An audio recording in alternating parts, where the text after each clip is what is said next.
नमस्कार दोस्तों, आपका अपने चैनल मॉर्निंग जी के द स्टडी प्लेटफॉर्म में आपका स्वागत है। आप देख रहे हैं मॉर्निंग जी के ऑब्जेक्टिव क्लास 139, जिसमें हमने संघ और उसका राज्य क्षेत्र को कवर किया है। इस विषय से जुड़े महत्वपूर्ण वस्तुनिष्ठ प्रश्नों को आप आसानी से याद कर सकते हैं। तो चलिए शुरू करते हैं। हमारा पहला प्रश्न है, भारत क्या है?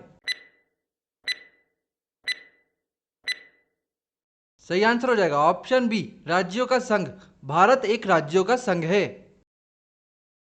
हमारा अगला प्रश्न है, वर्तमान में भारत में कितने राज्य व केंद्र शासित प्रदेश हैं?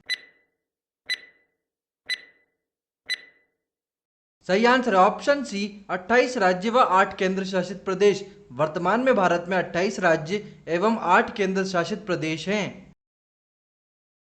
हमारा अगला प्रश्न है, संघ और उसका राज्य क्षेत्र को भारतीय संविधान के किस भाग में रखा गया है? सही आंसर है ऑप्शन ए, भाग 1 में अनुच्छेद 1 से 4। भाग 1 में अनुच्छेद 1 से लेकर 4 तक संघ और उसका राज्य क्षेत्र को भारतीय संविधान में रखा गया है। हमारा अगला प्रश्न है, भारत अर्थात इंडिया राज्यों का संघ होगा, यह संविधान के किस अनुच्छेद में वर्णित है? सही आंसर है ऑप्शन ए, अनुच्छेद 1। भारत अर्थात इंडिया राज्यों का संघ होगा, यह संविधान के अनुच्छेद 1 में वर्णित है। हमारा अगला प्रश्न है, संविधान के किस अनुच्छेद में भारत की संसद को विधि द्वारा संघ में नए राज्य का प्रवेश या उनकी स्थापना की शक्ति प्रदान की गई है? सही आंसर है ऑप्शन सी, अनुच्छेद 2। संविधान के अनुच्छेद 2 में भारत की संसद को विधि द्वारा संघ में नए राज्य का प्रवेश या उनकी स्थापना की शक्ति प्रदान की गई है। हमारा अगला प्रश्न है, संविधान के किस अनुच्छेद में भारत की संसद को विधि द्वारा संघ में नए राज्यों का निर्माण और वर्तमान राज्यों के क्षेत्रों, सीमाओं या नामों में परिवर्तन की शक्ति प्रदान की गई है?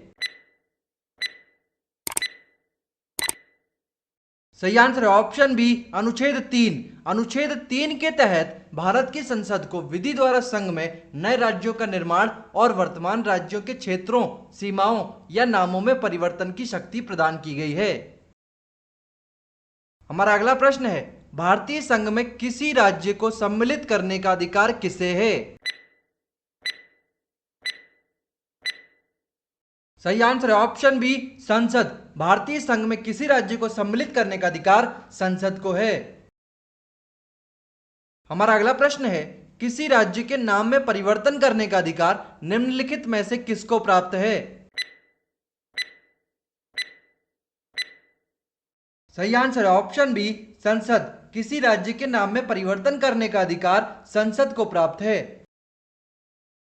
हमारा अगला प्रश्न है, नए राज्य के गठन अथवा सीमा में परिवर्तन करने का अधिकार किसको है? सही आंसर ऑप्शन बी, संसद को। नए राज्य के गठन अथवा सीमा में परिवर्तन करने का अधिकार भी संसद को है।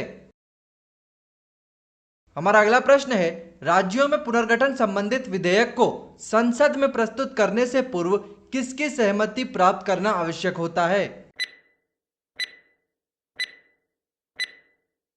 सही आंसर ऑप्शन ए, राष्ट्रपति। राज्यों में पुनर्गठन संबंधित विधेयक को संसद में प्रस्तुत करने से पूर्व राष्ट्रपति की सहमति प्राप्त करना आवश्यक होता है। यह प्रश्न आप लोगों के लिए है। यदि आपको इसका उत्तर पता है तो कमेंट करके हमें बताइए, भारत का संविधान भारत को कैसे वर्णित करता है?